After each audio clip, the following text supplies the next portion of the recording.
እንደምሰነበታችሁ የዝግጅታችን ተከታታዮች፣ ይህ በሆፕ ቻናል ኢትዮጵያ የሚተላለፈው የሰንበት ትምህርት ክፍል ነው። እንግዲህ እንደተለመደው በዚህ 13 ሳምንት ከመጽሐፍ ቅዱስ ክፍላችን አብረን የተለያየ ክፍሎችን እያየን የምናጠናበት ሲሆን በተለይም ደግሞ ከእግዚአብሔር ጋር ያለንን ግንኙነት ማሳደግ በሚለው ርዕስ ዙሪያ ሁላችንም አብረን እንማማራለን።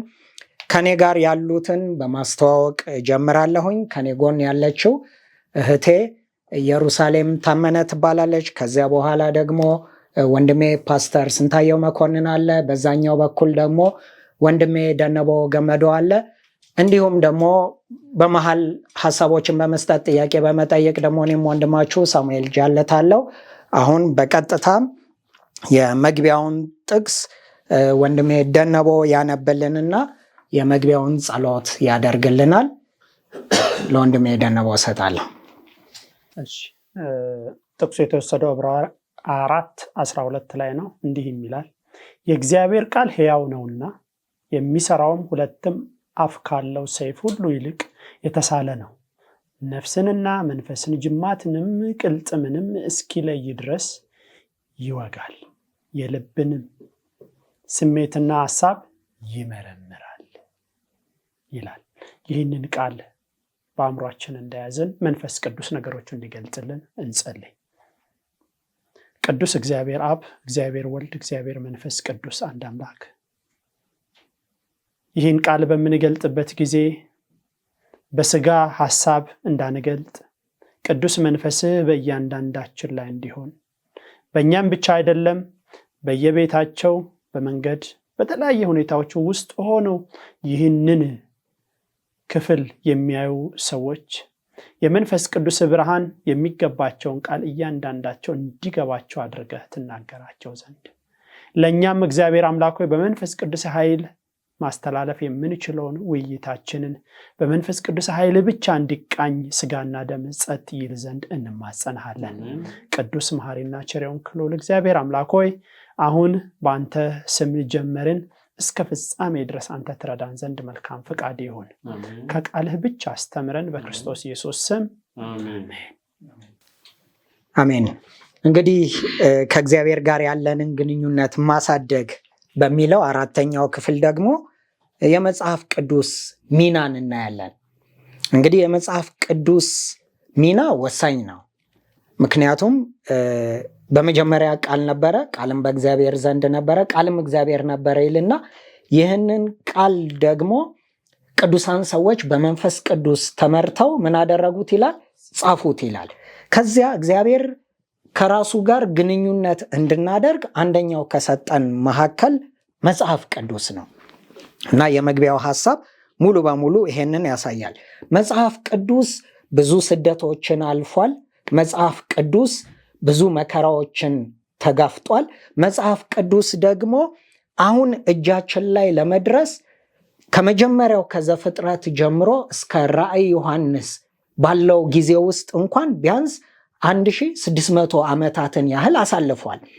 ይሄን ያህል ጊዜ ሁሉ አሳልፎ ነገር ግን መጽሐፍ ቅዱስ በራሱ ደግሞ እርስ በርስ የማይጣረስ አንዱ አንዱን ሐሳብ የሚደግፍ በታሪክ የተመዘገበ ሐሳቦችን የያዘ፣ በትንቢት የተደገፉ ሐሳቦችን የያዘ፣ በምሳሌ የተደገፉ ሐሳቦችን የያዘ፣ በቅኔና በተለያየ ደግሞ የሥነ ጽሑፍ ጥበብ የተሞላ ነው።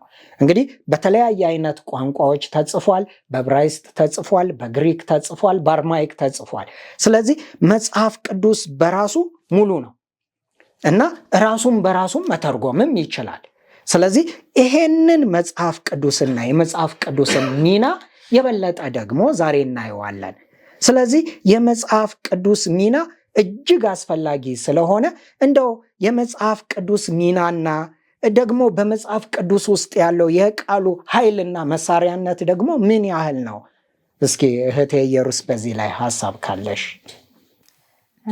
መግቢያ ላይ እንግዲህ እንደተነበበው ዕብራውያን 4:12 ላይ የእግዚአብሔር ቃል እንግዲህ ሕያው ነውና ይላልና የሚሰራም ሁለት አፍ ካለው ሰይፍ ሁሉ ይልቅ የተሳለ ነው፣ ነፍስንም መንፈስና ጅማትንም ቅልጥንም እስኪለይ ድረስ ይወጋል፣ የልብን ሐሳብና ስሜት ይመረምራል ይላልና የእግዚአብሔር ቃል ምን ያክል ሕያው እንደሆነና እንደሚሰራ እናውቃለንና በሚገርመው ሁኔታ ግን ሰይጣን ደግሞ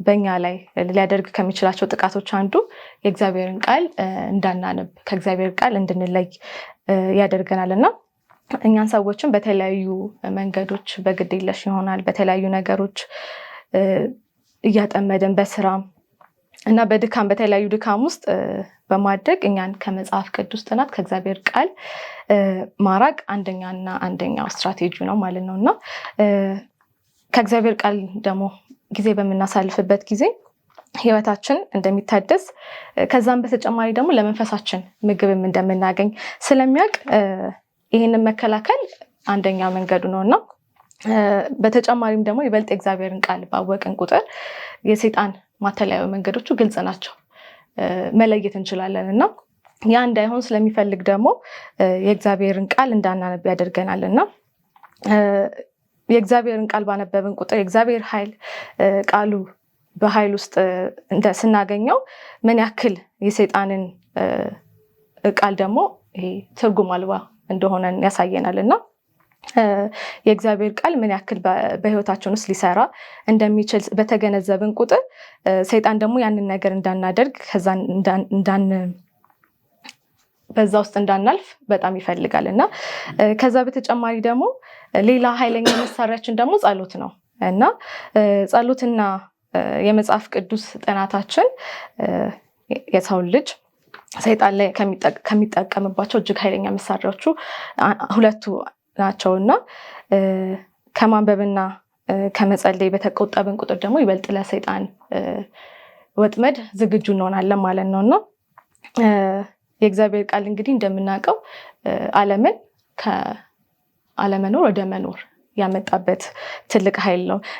ከዚህም ደግሞ በሌላ መጽሐፍ ቅዱሳችን ስናይ ደግሞ ሙታንን ከህይወት የሚያስነሳ ነውና ይሄንን ኃይል ሰይጣንም ራሱ ያውቃልና ከዛ ሁልጊዜኛ ወደዛ ዕውቀት እንዳንሄድ ሁልጊዜኛን ይዘናልና ባይዘው መጽሐፍ ቅዱስን ደግሞ ባላነበብን ቁጥር ከእግዚአብሔር ብቻ አይደለም የምንለየው በተለያየ ካጠገባችን ካሉ ሰዎች ከጓደኞቻችን ወላጆች ከልጆቻቸው በትዳር ውስጥ በእንደዚህ ነገሮች ሁሉ ያለን ግንኙነት መልካም አይሆንምና እነዚህ ነገሮች ለመጠበቅ ደግሞ የእግዚአብሔርን ቃል ይበልጥ በየቀኑ ማጥናት አለብን ይህም ደግሞ ከጸሎት ጋር መሆን መቻል እንዳለበት እና በህይወታችን ቆም ብለን ማስተዋል አለብን ምን ላይ እንደሆነን ከእግዚአብሔር ጋር እያሳለፍን ያለው ጊዜ ምን ያክል ነው አንዳንዴ ሳናስበው ቃሉን ሳናጠና አንድ ቀን ሁለት ቀን ሳምንታት ወራት እየሄዱ ሊሆን ይችላልና ቆም ብለን መመልከት አለብን ምን ላይ እንደሆነንና ያንን ግንኙነታችንን ደግሞ መልሰን ማጠናከር አለብን ምክንያቱም የሰይጣንን ኃይል ያለ ቃሉ ያለ እግዚአብሔር ቃል መዋጋት ስለማንችል ማለት ነው ሌላውም ደግሞ የእግዚአብሔርን ቃል ባነበብን ቁጥር እምነታችን እየጨመረ እንደሚሄድ የሚመጡብን ፈተናዎች እየተጋፈጠን እንደምንሄድ እና ህይወታችን ደግሞ እየተለወጠ እንደሚሄድ ምክንያቱም በህይወታችን ነው ነገሮችን የሚገለጡትና በቃሉ ራሳችንን ከመሰረትን ህይወታችን እንደሚለወጥ እንመለከታለን እና ስለዛ እንግዲህ እስካሁን የነበረን ልምምድ ከእግዚአብሔር ጋር ያለን ነገር መልካም ያልሆነ ከሆነ ደግሞ እግዚአብሔር አሁንም ደግሞ እድል የሚሰጥ አምላክ ነውና ሁልጊዜ ወደሱ በቀረብን ቁጥር እግዚአብሔር የምህረት አምላክ ነው ይመረናል ወደሱ እንድቀርብ የቅርብ አምላክ ነውና ሁልጊዜም እግዚአብሔር ዝግጁ የሆነ አምላክ ነው ኤርሚያስ 3:22-23 ላይ ሲናገር ይህም ሳንጠፋ የቀረነው እግዚአብሔር ምህረት ከቶ የማያቋርጥና ፍቅሩም ዘላለማዊ ስለሆነ ነውና እርሱም በየማለዳው ይታደሳሉ ስለዚህ አንተ ታማኝነት ታላቅ ነው ይላልና እግዚአብሔር ሁልጊዜም የፍቅርና የምህረት አምላክ ነው በቃሉ ከእግዚአብሔር ጋር የነበረን ግንኙነት ማደስ እንችላለን የሚመጡብንን ፈተናዎች በህይወታችን የሚያጋጥሙን ችግሮች በዛ ቃል መሰረት መዋጋት እንችላለን እና በጸሎትና በእግዚአብሔር ቃል እነዚህ ትልቅ መሳሪያዎቻችን ናቸው ብዬ ማስበው እግዚአብሔር ይባርክሽ እንግዲህ የእግዚአብሔር ቃል ሕያው ነው ይላል አንደኛ ሕያው እንደሆነ ያሳያል ሁለተኛው ደግሞ የሚሰራ ደግሞ ይለዋል። እንግዲህ ቃል ሆኖ የማይሰራ አለ፣ ቃል ሆኖ ደግሞ የሚሰራ አለ። ቃል ሆኖ አላይቭ የሆነ ህይወት ያለው አለ፣ ቃል ሆኖ ደግሞ ሙት የሆነ ደግሞ አለ። እንደውም ብዙ ጊዜ እንደዚህ አይነት ነገሮችን ስታዩ ይሄ የወረቀት ነብር እንደዚህ እንደሚሏቸው አይነት በቃ ከቃል ያልዘለለ ነገር ይኖረዋል። የእግዚአብሔርን ቃል ግን ሕያው ነው ይላል፣ የሚሰራ ነው ይልና ደግሞ እንደውም ይወጋል ደግሞ ይላል። እንደውም የልብን ሐሳብና ስሜት ደግሞ ምን ያደርጋል? ይመረምራል። ስለዚህ አጥንትን፣ ጅማትን፣ መንፈስን እስኪለይ ድረስ የውስጥን ሐሳብና ስሜት እስኪመረምር ድረስ ይለያል ይልና ይህንን ቃል ደግሞ ምን ይለዋል? አሁን ደግሞ ሰንበት ትምህርታችን እጅግ ኃይለኛ መሳሪያ ነው ደግሞ ይለዋል። እንደውም አንድ ወቅት አንድ ነገር ትዝ አለኝ ሳነብ በአንድ ካምፓኒ ውስጥ ካምፓኒው በጣም የተቸገረበትን ነገር ስላየ አንድ እርዳታ ሰጪ የሆነ ግለሰብ መጥቶ ለዚያ ድርጅት ኮምፒውተር ሰጣቸው። ያንን ሱፐር የሆነ ኮምፒውተር ከሰጣቸው በኋላ በሌላ ጊዜ ያንን ካምፓኒ ያ ችግሩ ተፈቶለት ቀሎለት ለማየትና እንደው እሱም ደስታውን ለመግለጽ አብሮ ሲመጣ በጣም ነበር ያዘነው። ምክንያቱም ኮምፒውተሩ ከሆነ ገመዶች ጋር ተቀላቅሎ እዛ ጸሐፊዋ ጎን ሆኖ ጸሐፊዋ ደግሞ ወረቀት ይዛ ከቢሮ የሚጻፈውን ፕሪንት እያደረገችበት ብቻ አገኘውና ለምን አላት። ይሄ ኮምፒውተር እኮ የዚህን ድርጅት ቀርቶ የሌሎችንም መፍታት የሚችል ትልቅ አቅምና ኃይል ያለው ነገር ነው ብሎ ሲነግራት፣ እርሷ ግን ለዚያ ነገር እውቀቱም ስለሌለኝ በቃ ያለኝ እውቀት ይሄ ብቻ ነው፣ ልሰራበት የምችለው ይሄ ነው አለችው። መጽሐፍ ቅዱስ ሊነበብ ይገባል አሁን እየተባለ ነው። ካለመነበቡ የተነሳ ስቲል የመጽሐፍ ቅዱስን እውቀት እየተጠቀምንበት አይደለም። እንደው ፓስተር በዚህ ላይ ምን ትላለህ? ከዚህ ከመጽሐፍ ቅዱስ ስልጣን ጋር ቀጥታ የእግዚአብሔር ቃል ምንድን ነው የሚለውን ከሁለተኛ ጢሞቴዎስ ምዕራፍ 3 ከቁጥር 15 ጀምሮ ያለውን አነባለሁ። እንደዚህ ይላል። ለጢሞቴዎስ የተነገረ ነው። ከሕፃንነት ጀምረህ ክርስቶስ ኢየሱስ በማመን መዳን የሚገኝበትን ጥበብ ሊሰጡ የሚችሉትን ቅዱሳትን መጽሐፍት አውቀሃል። የእግዚአብሔር ሰው ፍጹምና ለበጎ ሥራ ሁሉ የተዘጋጀ ይሆን ዘንድ የእግዚአብሔር መንፈስ ያለበት መጽሐፍ ሁሉ ለትምህርት፣ ለተግሳጽ፣ ልብንም ለማቅናት በጽድቅ ላለው ምክር ደግሞ ይጠቅማል ይላል እና መጽሐፍ ቅዱሳችን በዚህ ምድር ላይ ከተሰጡን ስጦታዎች እግዚአብሔር ለኛ ከሰጠን ስጦታዎች የሚወዳደረው የለም። የመጀመሪያው እግዚአብሔር ለነና ለናንተ የሰጠው ነውና ስልጣን ያለው ማዘዝ የሚችል ልብን መቀየር የሚችል ተግባር በግልጽ የሚሰራ ነው። ስለዚህ እዚህ ክፍል ላይ አሁን ባየነው ላይ ስልጣን ያለ መሆኑን ተመልክተናል። ግን መጽሐፍ ቅዱሳችንን ስናጠና አንዳንድ ጊዜ የኛን ስሜት ብቻ እንዲፈጽም የኛን ሐሳብ የኛን ስሜት ብቻ እንዲያይልን ወይም የኛን ዓላማዎችን ብቻ እንዲያከናውንልን ወይም ያንን ብቻ የሚደግፍ አድርገን እናያለን። መጽሐፍ ቅዱሳችን የኛን ስሜት የኛን እቅድ ለማስፈጸም ያንን ለመደገፍ እግዚአብሔር የሰጠን አይደለም። መጽሐፍ ቅዱስ እግዚአብሔር በቃሉ በኩል ከኛ ጋር የሚገናኝበት ለህይወታችን የሚያስፈልገውን ሁሉ የሚነግረን የእግዚአብሔር ለኛ የተሰጠን ደብዳቤ ነው። አንዳንድ ጊዜ እንዴት አድርገን እንመለከታለን? በገመድ ላይ የተንጠለጠለ እንደ አሻንጉሊት ምንም ስራ የማይሰራ ምንም የማይፈጽም አድርገን እንመለከታለን። ነገር ግን መጽሐፍ ቅዱሳችን ያ አለመሆኑን ማሰብ ያስፈልጋል፣ መረዳት ያስፈልጋል። መንገዶቻችን፣ ሐሳቦቻችን ከኛ በጣም ከፍ ያለ እንደሆነ በትክክል ልንረዳው ያስፈልጋል። ቃላትን ለመቁጠር ወይም ለመቆጣጠር ፈጽሞ መሞከር የለብንም። አንዳንድ ጊዜ ብዙ ጊዜ ሰዎች ምን ያደርጋሉ? የመዝሙር ዳዊትን ብቻ ገልጠው ያነባሉ። መጽሐፍ ቅዱሳችን ስናጠና ከዘፍጥረት እስከ ራእይ እግዚአብሔር የሰጠንን ሁሉንም ሐሳቦች ነው ልናጠና የሚገባን እንጂ አንዱ የሚከብደውን ትተን ሌላውን ብቻ ለይተን መምረጥ የለብንም። ሁሉንም የእግዚአብሔርን ቃል ማጥናት አለብን። በሁሉም በእግዚአብሔር ቃል ውስጥ ለሰው ልጅ ምን አለው? መልእክት የሚጠቅም ለህይወታችን ምቹ የሆነ መልእክቶችን እግዚአብሔር ሰጥቶናል። ስለዚህ መጽሐፍ ቅዱሳችንን ስናጠና ሁሉንም አካተን ማጥናት ያስፈልገናል። ቀላል የሆኑትን የተለመዱ ምግቦችን ምንባቦችን ብቻ ከማንበብ ያለፈ ጠንከር ያሉ ዳንኤልንም ራእይንም ምሳሌዎችንም ጠለቅ ብለን ምን ማድረግ ያስፈልጋል? ማጥናት። እዛ ሐሳብ ውስጥ ገብተን እግዚአብሔር ለኛ የሰጠውን ሐሳብ በሙላት እና በጥልቀት እንድናጠናው እግዚአብሔር ይፈልጋል። ያንን ስናጠና እግዚአብሔር በዛ ውስጥ ለህይወታችን ለደህንነታችን የሚጠቅመውን ይነግረናል። ምክንያቱም እግዚአብሔር በቃል ውስጥ ለኛ የማይጠቅም ነገር ምን አላደረገም? አላስቀመጠም። ለዛ ነው መጽሐፍ ቅዱሱ ባለስልጣኑ ቅዱሱ መጽሐፍ መሆኑን የምንመለከተው። እኔ የሚገርመኝ አንድ ነገር አለ። በዚህ ምድር ላይ የተጻፉት መጽሐፍቶች ሁሉ ስልጣን የላቸውም። አንተ ወስነህ ፈቅደህ ነው የምትጠቀምባቸው። መጽሐፍ ቅዱስ ግን ምን ማለት አለው? ስልጣን ያለው መጽሐፍ መሆኑን በደንብ መረዳት አለብን። መጽሐፍ ቅዱስ እንደ ሙሉ ጥቅልል አድርገን በመውሰድ መጽሐፍ ቅዱስን ማጥናት አለብን። እንደ አንድ ሙሉ ጥቅልል አድርገን ነው። አሁን እየመጣ ያለ አንድ በጣም ከባድ የሆነ ሐሳብ አለ የተነሳ ያለ አዲስ ኪዳን ብቻ። እኛ የአዲስ ኪዳን ሰዎች ነን። እኛ የብሉይ ኪዳን አይደለንም። ብሉይ ኪዳን ዘመንን አልፈናል የሚል በጣም ከባድ የሆነ ሐሳብ በብዙ አብያተ ቤተክርስቲያናት እየተነሳ ያለ አለ። ትልቅ ስህተት የሆነ ሐሳብ። መጽሐፍ ቅዱሳችን ከዘፍጥረት እስከ ራእይ ለኛ የተሰጠን ሙሉውን ነው።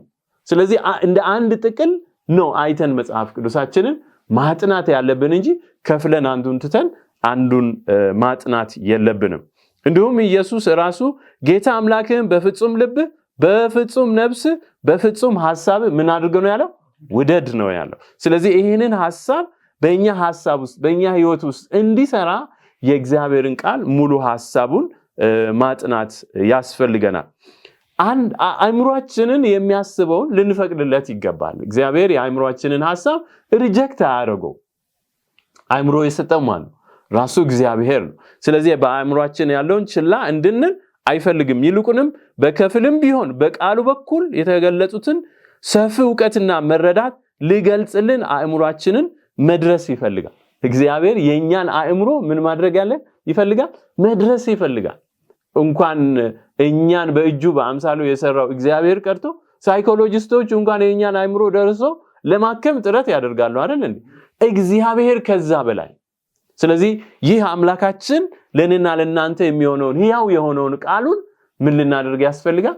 በጸሎት ቀደም ስትል ነበር። በጸሎት ከእግዚአብሔር ቃል ልናጠና ልናነብ ያስፈልጋል።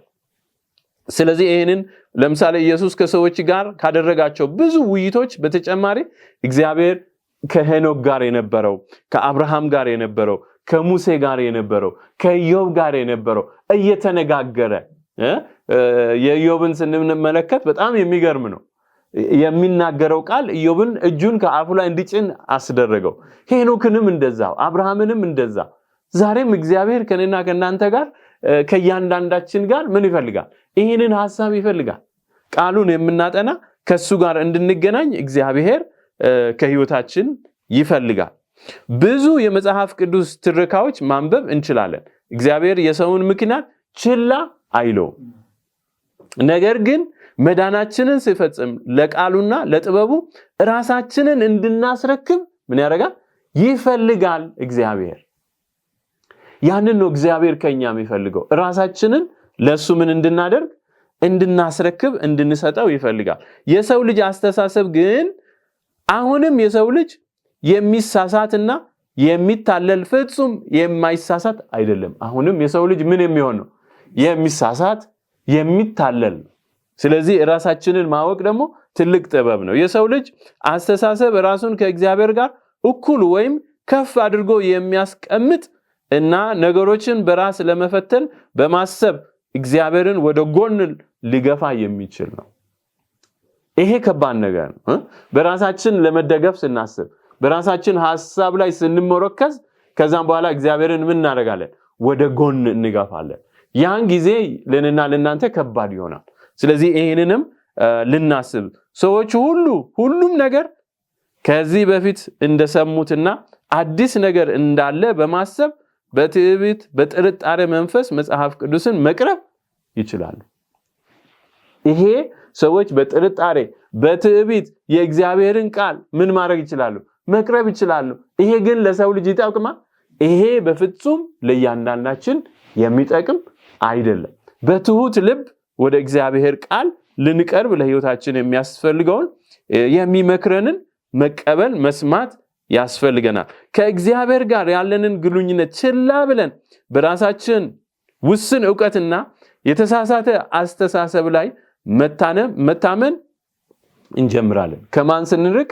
ከእግዚአብሔር ቃል፣ ከእግዚአብሔር ሐሳብ፣ ከእግዚአብሔር ለኛ ከሰጠን ነገር እኛ መራቅ ስንጀምር በራሳችን መታበይ እንጀምራለን። ይሄ ግን ለኛ ምን አያረግም? አይጠቅመንም። እኛን ወዴት ይመራናል? ወደ ሞት ይመራናል። ከህይወት ሰጪው ከሆነ ከእግዚአብሔር ሐሳብ ስንወጣ ሌላ ችግር ውስጥ እንገባለን። ስለዚህ ይሄንን ስልጣን ያለውን መጽሐፍ የእግዚአብሔርን ቃል ስመክረን እንድንሰማ በዚህ ቃል ውስጥ እንድንመላለስ በጸሎት ቃሉን እንድናጠና ጊዜ ወስደን እንድናጠና የሚፈልግ ሐሳብ ነው የሚሰጠንና በዚህ ክፍል ላይ ያለው ሐሳብ ይሄን ነው። ስለ እግዚአብሔር ቃል ስልጣን ሐሳብ የሚሰጠን እግዚአብሔር ይባርክ ፓስተርዬ። እንደውም በዚህ አጠቃላይ ሰዓት ልናየው ከሚገባ ነገሮች ውስጥ አንዱ እንግዲህ የሰው ልጅ በታሪክ ውስጥ ስናይ የእሳትን ኃይል ሲጠቀም ነበረ። ከዛ የእንፋሎትን ኃይል ሲጠቀም ነበረ። ከዛ የነፋስን ኃይል፣ ከዛ ሃይድሮ የሚባለውን ደግሞ የውሃ ኃይል፣ ከዚያ ደግሞ አልፎ ደግሞ አሁን የኒውክሌር ኃይል እየተጠቀመ ነገ ከነጎዲያ ደግሞ ሌላም ኃይል ይጠቀማል። ይሄ ሁሉ ምን ለማድረግ ነው? በህይወት ውስጥ ለውጥ ለማምጣት ነው አይደል? ህይወቱን ለመቀየር ነው። ልክ እንደዚሁ በእርግጥ የሰው ልጅ ከመጽሐፍ ቅዱስ አንጻር መጽሐፍ ቅዱስ ኃይል አለው? ህይወትን መቀየር ይችላል? እንደው ቢቀይር ደግሞ እንዴት አድርጎ ነው ሰውን መቀየር የሚችለው? እስኪ እንወያይበት። ለእናንተ ክፍት ላድርገው። ሐሳብ ያለው እሺ ወንድም ያደነው ከመግቢያው ላይ እንዳለው የእግዚአብሔር ቃል ወይንም መጽሐፍ ቅዱስ ኃይል አለው። አሁን ያልካቸው የጠቀስካቸው የተዘረዘሩት በሙሉ እሱ በፈጠራቸው ላይ ተንተርሰው እንጂ ከራሳቸው የፈጠሩት አንዳች ነገር የለም። በተፈጠረ ነገር ላይ ከሆነ ያን የተፈጠረውን ነገር ማን ፈጠረው ካልን እግዚአብሔር ፈጠረው። ለሰዎች ምንን ሰጠ? ከፈጠረ በኋላ ጥበብን ሰጠ። በተሰጣቸው ጥበብ የተጠቀሙትን ዕውቀቶች ለአሉታዊም ለአዎንታዊም ተጠቅመዋል። ለዛ ነው መጽሐፍ ቅዱስ ሲናገር መልካምንም ክፉንም ነገር ከፊት አስቀምጫለሁ፣ ምረጥ፣ ሁሉም ግን ወደ ምን ይመጣል? ወደ ፍርድ ይመጣል። ዛሬ እያደረግን ያላናቸው ነገሮች በሙሉ ወዴት ይመጣሉ? ወደ ፍርድ ይመጣሉ። ለዛ ብዙውን ጊዜ ይህን ስለማናስተውል የምንሄድበትን መንገድ የምናደርገውን ድርጊቶች ብቻ ነው የምናደርገው። በምድር ላይ ካሉት ነገሮች ሁሉ የኒውክሌር ኃይል ምንም እሱን የሚገድብ የለም ቢባልም የሚገድብ አለ። እሳት በጣም ኃይለኛ ነው እንላለን። ማንም አቅም ሊኖረው አይችልም እሳትን ለመቋቋም እንላለን። ውሃ እሳትን ያጠፋዋል። ውሃ ኃይለኛ ነው እንላለን። በምንም የፀሐይ ብርሃን ኢቫፖሬት እንዲያደርግና ውሃ አቅም እንዳይኖረው ያደርጋል። ፀሐይ ኃይለኛ ነው ልንል እንችላለን። ፀሐይን ደግሞ ደመና ይጋርደውና ኃይለኝነቱን ያጠፋል። ደመና ኃይለኛ ነው ልንል እንችላለን። ንፋስ ይመጣና ይበትነዋል። ንፋስም ኃይለኛ ነው እንላለን። ንፋሱንም ደግሞ ተራራ ከፊቱ ከቆመ ብሄር ተጋይቶ ነው የሚቆመው፣ ቀዶት ማለፍ አይችልም። ተራራም ኃይለኛ ነው እንላለን። ተራራን ደግሞ ሜዳ የሚያደርግ ክርስቶስ አለ። ተራራውን ምን የሚያደርግ? አያችሁ፣ የሁሉም ኃይለኛው ማን ነው? አሜን። እግዚአብሔር ይባርክ። እንግዲህ ሌላው ደግሞ ተጨማሪ ኢቭን ከሰዎችም ህይወት አንጻር ደግሞ ምናልባት ወደኋላ ወደ ፓስተር ልምጣና እንደው የመጽሐፍ ቅዱሱ ቃል የሰዎችንም ህይወት ሲለውጥ አይተናል። እንግዲህ አንዳንዶቹ በባህሪያቸው የተለያየ አይነት ወጣ ያለ ባህሪ ኖሯቸው ግን የእግዚአብሔር ቃል በህይወታቸው ውስጥ ሰርቶ ያንን ክፉን ባህሪያቸውን ሲቀይርና ደግሞ ወደ ማንነታቸው ሲመልስ አይተናል። እና ምን ያህል ነው የሰው ልጅን ለመቀየር የእግዚአብሔር ቃል ኃይል? የእግዚአብሔር ቃል ተወዳዳሪ የለውም የሰውን ልጅ ህይወት ሲቀይር። ለምሳሌ አሁን ጳውሎስን እንወሰደው። የጳውሎስን ህይወት የቀየረው ጌታ ኢየሱስ ክርስቶስ ነው። የእግዚአብሔር ቃል ነው። ያ ቃል ነው የቀየረው። የሞተውን አልዓዛርን ከሞት ያስነሳው የእግዚአብሔር ቃል ነው። ስለዚህ የእግዚአብሔር ቃል ማይቀይረው ማይለውጠው የለም። ፍቃደኛ ከሆነ ግለሰቡ ለዛ ቃል ፍቃደኛ ከሆነ ያ የህይወት ቃል በሱ ውስጥ ምን ያደርጋል? ይሰራል። እንደውም ሐዋርያት ሥራ ላይ የምንመለከተው ይሄን ነው አይደለም? ጅማትንም ቅልጥምንም ሁሉ ምን ያደርጋል ይላል? ይመረምራል። ያ ሐሳብን ሁሉ ይመረምራል።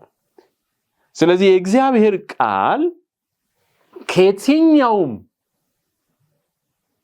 በዚህ ምድር ላይ ካሉ መጽሐፍቶች ወይም ህይወትን ከሚቀይሩት ነገሮች ሁሉ የበላይ ሁሉንም የሰውን ማንነት ለውጦ ታሪክን የሚቀይር ኃይለኛ የሆነ የእግዚአብሔር ቃል ነው። ይለውጣል፣ ይሰራል። ፍጥረታት የተፈጠሩት በማን ሁን በሚለው ነው አይደለ? ስለዚህ የእግዚአብሔር ቃል የማይለውጠው ነገር የለም። በዚህ ምድር ላይ ህይወትን መስጠት የሚችል ሌላ መጽሐፍ የለም ወይም የእግዚአብሔር ቃል የለም። ይህ ቃል ግን ምን ያደርጋል? ህይወትን ይለውጣል። የራስን ህይወት ለውጧል። ምክንያቱም የራስን ህይወት ደርሶ ታሪክን የቀየረው የእግዚአብሔር ቃል ነው፣ ሌላ ምንም አይደለም። ምክንያቱም ማንም መለወጥ አይችልም። ስለዚህ የእግዚአብሔር ቃል ውስጥን፣ ህይወትን፣ ጅማትን ይለውጣል። ይሄ አይለወጥም። ይሄ የተረገመ ነው። ከዚህ በኋላ ሰው አይሆንም የተባሉትን ምን ያደርጋል? ለውጦ ሰው አድርጎ ታሪክን ቀይሮ ያቆማል። ስለዚህ የእግዚአብሔር ቃል ይለውጣል። አሜን። እንግዲህ ይሄ የእግዚአብሔር ቃል እውነት ነው ማለት ነው። እውነታው ደግሞ እንዴት ነው የሚረጋገጠው? ወንድሜ ደነባ በጣም ጥሩ። እውነት ራሱ እግዚአብሔር ነው። ለዛ ነው እሱ እውነት ስለሆነ ቃሉ ምን የሚሆነው? እውነት የሚሆነው ማለት ነው። በዚህ ምድር ላይ እውነትን ስናይ የወረደ የተረገጠ አስመስሎ ጠላት ዲያብሎስ በሰዎች አእምሮ ውስጥ በመሳል እውነት የለም ወይንም ሞቷል ብሎ ሰዎች እንዲያስቡ አደረገ ብቻ አይደለም እያደረገ ነው። ነገር ግን እውነት ፈጣሪ ስለሆነ ምን አይሆንም? አይሞትም። በሰዎች አእምሮ ባሉት ድርጊቶች ባሉት ሁነቶች በዓለም ላይ በመናያቸው ኢፍትሃዊ ነገሮች እውነት የለም እንላለን። እውነት አለ። እውነት እንዳሌለ ጠላት ዲያብሎስ ኢፍትሃዊውን ብቻ ያየን እውነትን ዝቅ አድርገን እንድንመለከት በማድረጉ ነው። በእውነት ቀድሳቸው። ቃል ምንድነው? እውነት ነው ይላል። ቃሉ ማን ነው? ክርስቶስ ነው። ክርስቶስ እውነት ነው ይላል። አንዳንድ እምነት ተከታዮች ሰዎች ቢበድሉ ለሰዎች እውነትን ይሰጣሉ። ምንድነው? በቃ አንተ እውነት አለ ይላሉ። እውነቱ ምንድነው ሲባል እውነት ማለት የእግዚአብሔር ልጅ ነው ይላሉ። የእግዚአብሔር ቃልን መጽሐፍ ቅዱስን አንብበው አይደለም። በእነሱ የእምነት ሂደት ውስጥ እውነት ማለት የእግዚአብሔር ነው፣ የእግዚአብሔር ልጅ አለው፣ ልጁም እውነት ነው ብሎ ነው የሚናገሩት። ክርስቶስ ነው ብሎ አይናገሩ። በቀጥታ የሚሆን በተዘዋዋሪ እውነት ማን እንደሆነ እየተናገሩ ነው? ክርስቶስ እንደሆነ እየተናገሩ ነው። ለዚህ ነው የእግዚአብሔር ቃል ሁሉ ተፈትናለች፣ ትነጻለች። የእግዚአብሔር ቃልም ከዛ ደግሞ ምን ያደረገ ነው ይላል? የነጻ ነው። እውነት ከመሆኑ የተነሳ ቃላቶቹ ምን ያደረገ ነው? እግዚአብሔር በቃላቶቹ ብቻ ምድርን ሰማይን የፈጠረ አምላክ እንደሆነ የሚናገር ሲሆን በምድር ላይ እንደተፈተነ አትጨምር፣ ቃልህ ንጹህ ነው ብሎ የሚናገረው ለዚህ ነው። በዛ ነው ምሳሌ 30 ቁጥር 5-6 እግዚአብሔር ቃል ሁሉ ተፈትናለች፣ እርሱ ለምታመኑ ጋሻ ነው፣ እንዳይዘልፍህ ሐሰተኛ እንዳትሆን በቃሉ አንዳች አትጨምር። ቃሉ እውነት እንዳይሆን ያደረገው ምንድነው? በቃላታችን በእግዚአብሔር ቃል ለምን ስናደርግ ነው? ስንጨምር። አመሰግናለሁ። አትጨምር ተብሎ እግዚአብሔር ይባርክህ። እንግዲህ ቃሉም የሚለው በመጨረሻውም የመጽሐፍ ቅዱስም ክፍል ላይ በዚህ ቃል ላይ አንዳች አትጨምር አንዳችም አትቀንስ ደግሞ ይላል። መጨመር ሌላኛው ክፍል ነው፣ መቀነስም ሌላኛው ክፍል ነው። ስለዚህ ቃሉ በራሱ ሙሉ ነው ማለት ነው። ልንጨምርበት ልናሻሽለው አንችልም፣ ልንቀንስና ልናስተካክለውም አንችልም። ምክንያቱም ራሱ ክርስቶስ ኢየሱስ እኔ ሕይወትም እውነትም አይደለ መንገድም ነኝ ብሏል። ስለዚህ ቃሉ ራሱ እውነት የሆነው ክርስቶስ ኢየሱስ ለዘላለም እውነት ነው። ስለዚህ ይሄን እናያለን። እንግዲህ አድማጮቻችን ከጥቂት ደግሞ ደቂቃ ካፍታ ደቂቃ በኋላ ተመልሰን እንገናኛለን። መልካም የእረፍት ጊዜ።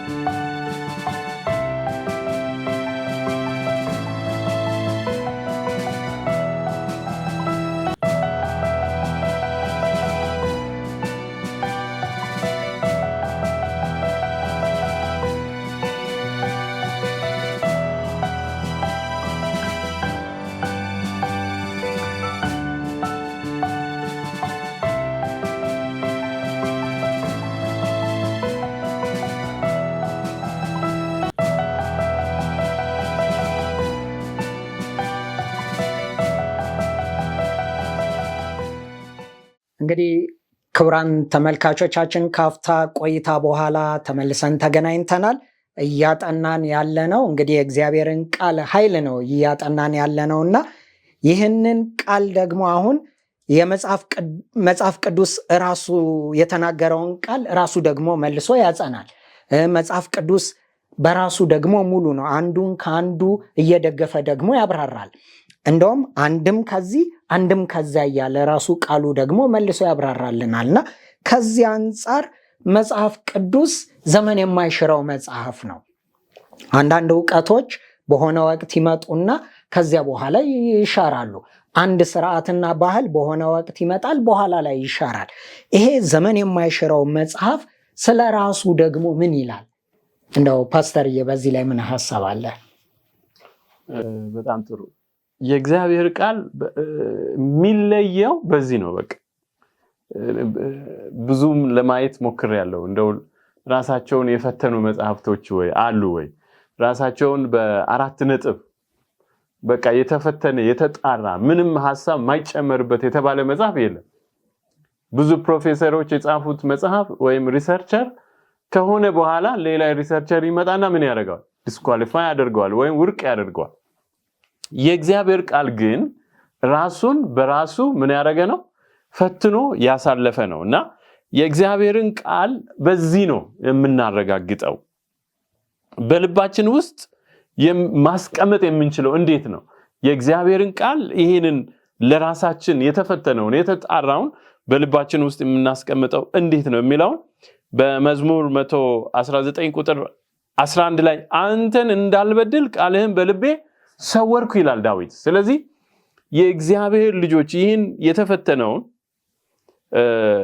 የተጣራውን የእግዚአብሔርን ቃል በልባችን ስንሰውር ስናስቀምጥ ለራሳችን ከክፋት ከአመጻ ከሙርቀት ራሳችንን እንጠብቃለንና ዳዊት ያንን ነው ያረጋገጠልን። ዕብራውያን 4:12 ላይም ይሄንን ነው የሚናገረው። የእግዚአብሔር ቃል ሕያው ነውና የሚሰራም ሁለትም አፍ ካለው ሰይፍ ሁሉ ይልቅ የተሳለ ነው፣ ነፍስንም መንፈስንም ጅማትንም ሁሉ ምን ያደርጋል? ይመረምራል። ስለዚህ ራሱ የተናገራቸው ቃሎች ናቸው እነዚህ የእግዚአብሔር ቃል ስራሱ ስለ ቃሉ። እንግዲህ የእግዚአብሔርን ቃል የሚያጠኑ ሰዎች በእግዚአብሔር ቃል ውስጥ ራሳቸውን የሚያስቀምጡ ሰዎች የእግዚአብሔር ቃል እንዴት እንደምናገራቸው ያውቃሉ። የሆነ የሚያነብህ ይመስላል፣ የሚመለከትህም ይመስላል። አንዳንድ ጊዜ የሆነ ኮርኮም ሲያደርግ ደንግጠ ቆም የምትልበት ሁኔታ አለ። ስለዚህ የእግዚአብሔር ቃል ውስጥን፣ ጅማትን፣ ቅልጥምም ሁሉ ነፍስን ውስጥ ያለውን ሐሳብ ገብቶ የሚመረምር ማንነታችንን የሚፈትሽ ነው። መጽሐፍ ቅዱስ ስለራሱ ከሚናገረው መግለጫዎች አንዱ ይሄው ክፍል ነው።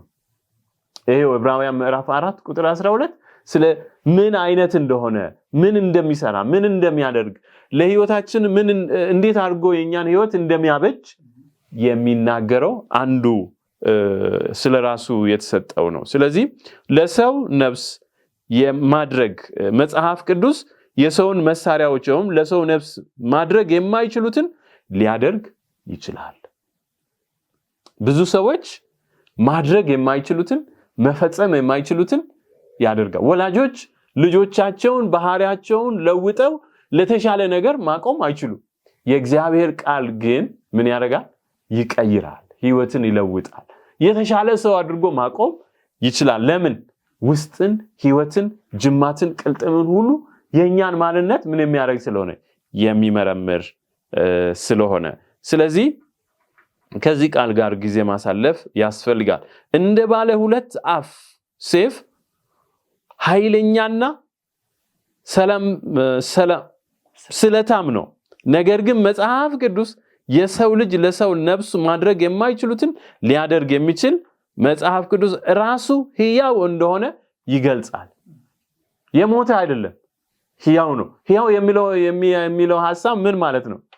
ሕያው የሚባለው ነገር ህይወት ያለው ነው አይደል? የሚሰራ ማለት እኮ ነው። የሚንቀሳቀስ የሚታይ ነገር ማድረግ የሚችል ማለት ነው። ስለዚህ የእግዚአብሔር ቃል ምንድነው? ሕያው ነው። ሕያው ነው። ዛሬም ሕያው ነው፣ ወደፊትም ሕያው ነው። ስለዚህ ራሳችንን ወዴት መመለስ ያስፈልገናል? ሕያው ወደ ሆነው ወደ እግዚአብሔር ቃል ልንመልስ ያስፈልጋል። ከሺህ ዓመታት በፊት መጽሐፉን ከግምት ውስጥ በማስገባት ይህ እንዴት ሊሆን ይችላል ብላችሁ ትጠይቁ ይሆናል። ነገር ግን ኢየሱስ የሚነግራችሁ ቃሌ መንፈስ ነው ሕይወትም ነው። ስለዚህ የእግዚአብሔር ቃል ምንድነው? መንፈስም ሕይወትም ነው። ከብዙ ሺህ ዓመት በፊት የተጻፈ ነው። እውነት ነው፣ ምንም ጥያቄ የለም። ነገር ግን ዛሬም ቢሆን ምንድነው? ሕይወትም መንፈስም። ይሄንን መረዳት ያስፈልጋል። እግዚአብሔር አርጅቶ ጊዜ የሚያልፍበት አይደለም አይደል እንዴ? እግዚአብሔር ሕያው ነው። ቃሉ ምንድነው? ሕያው ነው፣ የሚሰራም ነውና ያንን ማሰብ ያስፈልጋል። ልባችሁ በተሰበረ ወይም ህይወታችሁ እየተበላሸ ከሆነ እግዚአብሔር ቃሉን ለናንተ ልናገር ነገሮችን ሊለውጥ ይችላል። ልባችን የሚቆሽሽ የሚበላሽ የኛነታችን ነገሮቻችን የሚሞት ከሆነ እግዚአብሔር ምን ማድረግ ይችላል? በቃሉ አማካኝነት ሕያው ማድረግ ይችላል። ስለዚህ ምን ማድረግ ያስፈልገናል? ወደ እግዚአብሔር ቃል መመለስ ያስፈልገናል። ወደ እግዚአብሔር ሕያው ወደሚያደርገን ህይወት ወደሚሰጠን ወደ እርሱ ልንመጣ ያስፈልገናል። ዳዊት የእግዚአብሔርን ቃል በህይወት ላይ ስላለው ተጽዕኖ ሲያሰላስል ይህ በመከራዬ መጽናኛ ነው፣ ቃልህ ህይወት ሰጥቶኛል ሲል ጽፏል። በምን? በመከራዬ መጽናኛዬ ነው። ዛሬ ምድር በምን የተሞላች ነች? በመከራ፣ በችግር፣ በሐዘን፣ በቃ በሰቆቃ የተሞላች ነች። ነገር ግን በዚህ ምድር ውስጥ ስንጓዝ ሳለ ይህ የእግዚአብሔር ቃል ለእያንዳንዳችን ምንድነው? መጽናኛ ስለሚሆን ከረሃብ በኋላ ምግብ ጥሩ ጣዕም ይኖረዋል አይደል? መንፈሳዊ መልኩም መጽሐፍ ቅዱስን ለነፍሳችን የህይወት ምንድነው? ምግብ ነው። ስለዚህ የህይወትን ምግብ ሁላችን ምን ማድረግ አለብን? መመገብ ያስፈልገናል። እውነት ነው። ዛሬ ብዙዎቻችን የምንደክመው ለምን ነው? ለስጋዊ ምግብ ነው የምንደክመው። ነገር ግን መንፈሳዊ ህይወታችን መመገብ ያስፈልገዋል። ያንን የምንመገብ ከሆነ መንፈሳዊ ህይወታችን ሕያው ይሆናል። ከዛስ አካላዊ ህይወታችንም ከዛኛው የተነሳ ሕያው ሆኖ በተስፋ ይኖራል። ስለዚህ ያንን ማድረግ በዛ መጓዝ ያስፈልገናል። የእግዚአብሔር ቃል አእምሮን ልብን ደስ ያሰኛል። እኛም ስናነባቸው ቃሉ እንዲገባልን ይሞላናል፣ ይደግፈናልም። በመጽሐፍ ቅዱሳችን ውስጥ ያሉት ቃላት የመጡት ከማን ነው? ከእግዚአብሔር ነው። ከሰው አይደለም። የእግዚአብሔር ቃል የመጣው ከማን ነው? ከእግዚአብሔር ነው። እግዚአብሔር ደግሞ ለኛ የሚበጀውን ለህይወታችን የሚጠቅመውን ነው የሚያደርገው። እግዚአብሔር በተለየ ለኛ እርሱን ለሚፈልጉት ሁሉ ልኮላቸዋል። በጸሎትና ክፍት በሆነ ልብ ስናነባቸው እነዚህ ቃላቶች እኛን ምን ያደርጉናል? ይባርኩናል። የእግዚአብሔርን ቃል ቀደም እህተ ስትል እንደነበረው በጸሎት ልናነበው ያስፈልጋል። ለመንፈሳዊ ህይወታችን ምግብ ነው። ያበጀናል፣ ይሰራናል፣ ይቀርጸናል፣ ያስተካክለናል። ለምን? ማንነታችን ሁሉ ስለሚያውቅ። ስለዚህ ይህንን ሐሳብ ነው የሚያስቀምጥልን። እግዚአብሔር ይባርክ ፓስተርዬ። እንግዲህ መጽሐፍ ቅዱስ እንደሚናገረውም የሰው ልብ እጅግም ክፉ ነው፣ እጅግም ተንኮለኛ ነው፣ ማን ሊያውቀው ይችላል ይላል። ይሄው የእግዚአብሔር ቃል ደግሞ መልሶ ምን ይላል? ራሱ እግዚአብሔር ልጄ ሆይ ልብህን ስጠኝ ደግሞ ይላል። ቅድም ደግሞ ስናነበው ይሄው የእግዚአብሔር ቃል ደግሞ ልብን ይመረምራል ይላል። ቅድም ደግሞ አሁን ፓስተር ከሰጠኸው ሐሳብ ደግሞ እንግዲህ ይሄው የእግዚአብሔር ቃል ደግሞ ምግብ ነው ብለሃል። ምግብ ደግሞ ለሰው ልጅ ጤንነት ይሆነዋል። በተቃራኒ ደግሞ ምግብ ደግሞ ለሰው ልጅም ጠላት ሲሆን አይተናል። እና ዛሬ ምድራችን ላይ ብዙ የሃይማኖት ልዩነቶች አሉ። ብዙ ደግሞ ምንም እንኳን መንፈሳዊና ከእግዚአብሔር ቃል የወጣ ቢመስልም ነገር ግን ከእውነተኛው ከእግዚአብሔር ዓላማ የተንሻፈፈና የእግዚአብሔርን ምስል የሚያበላሽ ከመጽሐፍ ቅዱስ ክፍል ይወጣል። ስለዚህ ከዚህ አንጻር ልባችንና የልባችን ሁኔታ ከእግዚአብሔር ቃል ጋር እንዴት ነው መሄድ ያለበት? ወንድሜ ደነባው። እሺ፣ ያነሳው አርስት ላይ ከመግለጼ በፊት ከኋላ ሐሳቡን ይዞ እዛ ጋር እንዲደርስ ከኋላ ልጀምር። እጅግ ኃይለኛ ነው እግዚአብሔር ቃል ካልን ኃይሉ በምን ይገለጣል የሚለውን ቀደም አይተናል። በመፍጠር ይገለጣል። አንድ ነገር ኃይል ካለው ኃይሉ የመጨረሻ ኃይሉ በመፍጠር ነው። በተፈጠረ ነገር ላይ ሳይሆን ከምንም ነገር በመፍጠር ኃይሉን ይገልጻል ማለት ነው። አሳ በባህር ውስጥ እስካለ ድረስ ኃይለኛ ነው። ከባህር ከወጣ ግን ኃይለኝነቱ ምን ያደርጋል? ይቆማል። እኔና እናንተም ዛሬ አሳዎች ነን። በህይወት አለን የምንለው በባህር ውስጥ ካለን ብቻ ነው። ባህሩ ምንድነው? የእግዚአብሔር ቃል። አሳ ከባህር ውስጥ እንደወጣ በቆይታ ሂደት በጊዜ ሂደት እየሞተ እንደሚሄድ ሁሉ የሰው ልጅም ከእግዚአብሔር ቃል ከወጣ በጊዜ ሂደት በቆይታ ሂደት ምን ያደርጋል? ይሞታል ነው። የመጽሐፍ ቅዱስ ሚና በሚለው አርስት ውስጥ በምንመለከትበት ጊዜ ደግሞ ይህ መጽሐፍ ቅዱስ ባለስልጣን ነው። ባለስልጣን ማለት ነገሮችን ማድረግ መከወን የሚችል ነው። ሁለት ባለስልጣኖች አሉ። አንዳንዶቹ እንዲከውኑ ስልጣን ተሰጥቷቸው የሚሰሩ ሲሆን አንዳንዶቹ ደግሞ ምንም ስልጣን ሳይሰጣቸው ወይንም በራሳቸው ባለስልጣን የሆኑ ማድረግ መከወን መፈጸም የሚችሉ ናቸው። የእግዚአብሔር ቃል ይሄኛው ክፍል ነው። ተቀብሎ የሚያደርግ ሳይሆን ራሱ የሚያደርግ ነው። ለዛ ነው ብዙ ሰዎች ቃልህን ባለመዝሙር ዳዊት ቃልህን በማንበቤ በማየቴ ተፈወስኩ ይላል። ሌላ ሰው አግዞት አይደለም፣ ቃሉን ብቻ በመከተሉ ምን እንደሆነ ይናገራል፣ እንደተፈወሰ ይናገራል። ይህ ቃል ምንድነው ካልን ማለዳ ማለዳ አዲስ ነው። በየቀኑ ባነበብን ቁጥር ትላንት አንብቤ ያለው የምንል ዛሬም ብናነበው ሁል ጊዜ ምንድነው? አዲስ ነው። አንድ ነገር አዲስ ነው ለማለት ይሄ የምናየው ብርጭቆ የተገዛበት ጊዜ የነበረው አዲስነትና ዛሬ ያለው አዲስነት የተለየ ነው። ግን እየተጠቀምን ነው። የእግዚአብሔር ቃል ግን ሁል ጊዜ ምንድነው ነው የሚለው? አዲስ ነው። አዲስ ብቻ አይደለም፣ ታማኝ ነው። ነፍሴ እግዚአብሔር ዕድል ፈንታዬ ነውና ስለዚህ ተስፋ አደርጋለሁ። ምን ስለሆነ ሁል ጊዜ ባነበብኩ ቁጥር አዲስ በመሆኑ ምን አደርጋለሁ አለ? ተስፋ አደርጋለሁ አለ። ይህ ተስፋ የሚደረገው ነገር ምን ስለሆነ ነው? እውነት ስለሆነ ነው። እውነት ብቻ ነው ተስፋ የሚደረገው። ውሸት ነገ ሊቀየር ይችላል። በሐሳብ ለውጥ ሊመጣ ይችላል። በቴክኖሎጂ ለውጥ ሊመጣ ይችላል። ይሄ በሐሳብም በቴክኖሎጂም በእድገትም ለውጥ አያመጣም። ሁል ጊዜ ምን ስለሆነ? እውነት ነው። ለዛ ነው እውነት ትቀጥናለች እንጂ አትበጠስም። በብዙ ውሸቶች ከበር ሊደረግ ይችላል። በብዙ ውሸቶች ሊሸፈን ይችላል። እውነት እውነት ነው። ተበጥሶ ግን አይቀርም። ከዕለታት አንድ ቀን ምን ይሆናል? ከፍ ይላል። መነሻ ላይ እንዳልነው ይህ ስርዓት በሰይጣን አጋዥነት ከሰዎች አእምሮ ዝቅ እያለ በሄደ ቁጥር ይህ እውነት የተሸፈነ ቢመስልም ጠላት ዲያብሎስ ከሰዎች አእምሮ እውነትን ለመሸፈን ጥረት ቢያደርግም የሚሸፈን አለመሆኑን ሲናገር መጽሐፍ ቅዱስ መልሶ ስለራሱ ይናገራል። አዎ ይናገራል። ቅድም ፓስተር እንደገለጸው ሌሎቻችሁም እንደገለጻችሁ መጽሐፍ ቅዱስ ስለራሱ ምንድነው ይላል? እኔ እውነት ነኝ ይላል። እኔ ህይወት ነኝ ይላል። እኔ እንጀራ ነኝ ይላል። እኔ ውሃ ነኝ ይላል። መጽሐፍ ቅዱስ ስለራሱ ይናገራል። እኔ መንገድ ነኝ ይላል። የትኛውም መጽሐፍ መንገድ ነኝ ብለው የመሩ የሉ። ይሄን ሁሉ ስለራሱ ነው የተናገረው። ማንም ስለ መጽሐፍ ቅዱስ አይደለም፣ መጽሐፍ ቅዱስ ስለራሱ ተናገረ። ስንጠቀልለው ይሄ እውነት በምን ውስጥ ይቀመጥ? በልብ ውስጥ ይቀመጥ።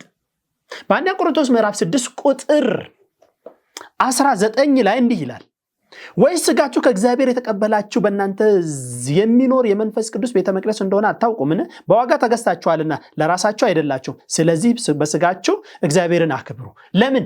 የእግዚአብሔር ምን ስለሆናችሁ? ቤተ መቅደስ። በቤተ መቅደስ በቅድስተ ቅዱሳን ክፍል የሚቀመጠው ምንድን ነው? የእግዚአብሔር ጽላት። ጥሩ። ቤተ መቅደስ የእግዚአብሔር ጽላት በቅድስተ ቅዱሳን ክፍል የሚቀመጥ ከሆነ ባለመዝሙሩ ዳዊት ሲናገር ልብህን ጠብቅ የሕይወትን መውጫ ምንድናትና? እሷ ናትና። ልብ የሁሉ ነገር ማስቀመጫ ነው። የሕይወት መውጫ እሷ ከሆነች ይቺ ልብ ምንድናት ማለት ነው?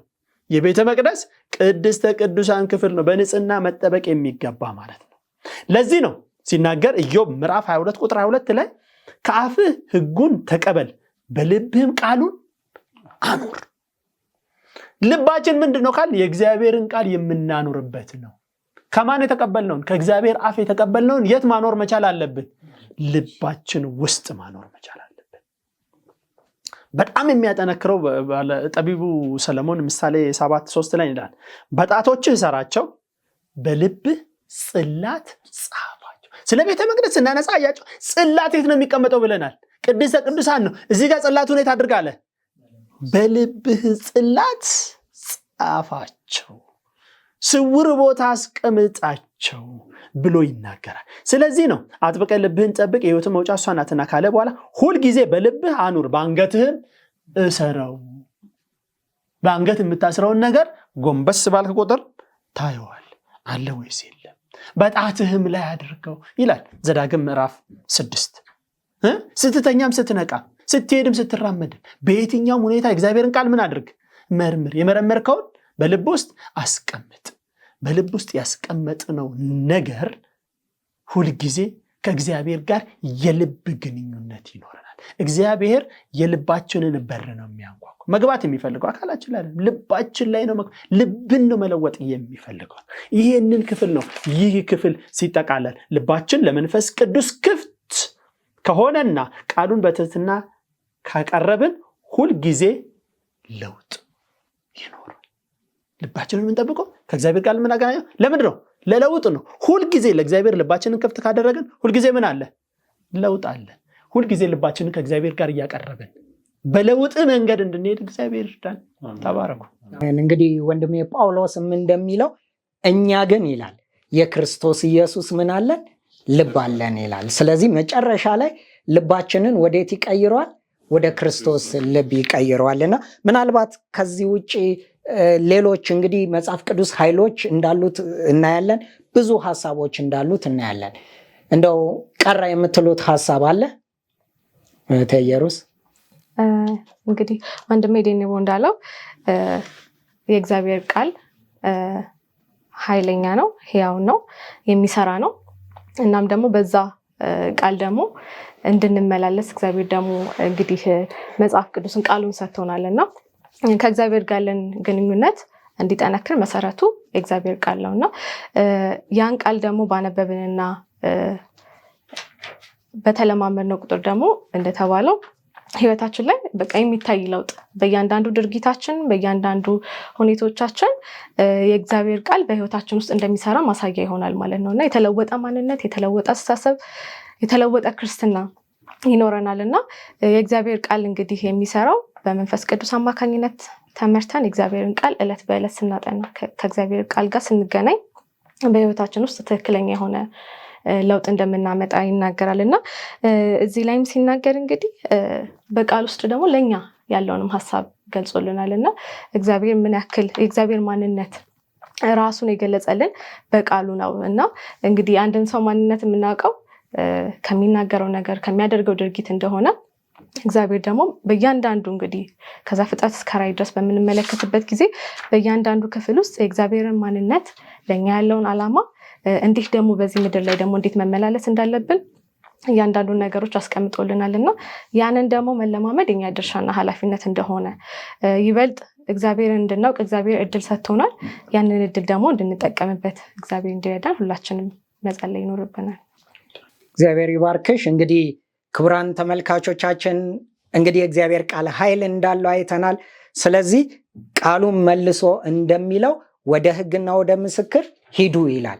ወደ እግዚአብሔር ቃል ሂዱ። ይህንን ባይናገሩ ምን የላቸውም? ብርሃን የላቸውም ይላል። ስለዚህ ወደ ብርሃን በሄድን ቁጥር የበለጠ ህይወታችን ይበራል። እኛም ደግሞ ጨለማችንን አጥፍተን የህይወታችንን መጥፎ ገጽታ አጥፍተን የክርስቶስ ልብ በልባችን እንዲኖር ያደርጋልና ስለ እግዚአብሔር ቃል እግዚአብሔር ይመስገን። እህቴ ኢየሩስ ጸሎት ታደርግልንና ይህንን ጥናት በዚሁ እናጠቃልላለን። ተባረኩ። የዘላለም አምላክ እግዚአብሔር ሆይ ቸርነትህ፣ ምሕረትህ፣ ፍቅርህ ስለበዛልን እጅግ አድርገን እናመሰግንሃለን። የዘላለም አምላክ እግዚአብሔር ሆይ በእውነት ዛሬም ደግሞ በአንድነት ቃልህ እንድናጠና ስለረዳህን በእውነት መንፈስ ቅዱስን ስለላክልን እጅግ አድርገን እናመሰግንሃለን። አባቶ አሁንም ደግሞ በተማርነው ባወቅነው መኖር እንድንችል በህይወታችን ተግባሪ እንድናደርግ አንተ ትረዳን ዘንድ እንለምናሃለን። የዘላለም አምላክ እግዚአብሔር ሆይ በእውነት መንፈሳዊ ህይወታችን እንዲለወጥ በእውነት አንተን ወደ መምሰል አንተን ወደ ማወቅ ማደግ እንድንችል እያንዳንዳችን ትረዳን ዘንድ እንለምናሃለው። የዘላለም አምላክ እግዚአብሔር ሆይ ለእያንዳንዳችን ወደ እውነት ሁሉ የሚመራውን መንፈስ ቅዱስ ትልክልን ዘንድ ትጎበኘን ዘንድ እለምናሃለው። በነገር ሁሉ ከኛ ጋር ሁን። ቀሪውን ጊዜን ሰዓት ሁሉ አንተ ተረከብ። በጌታ በኢየሱስ ክርስቶስ ስም አሜን።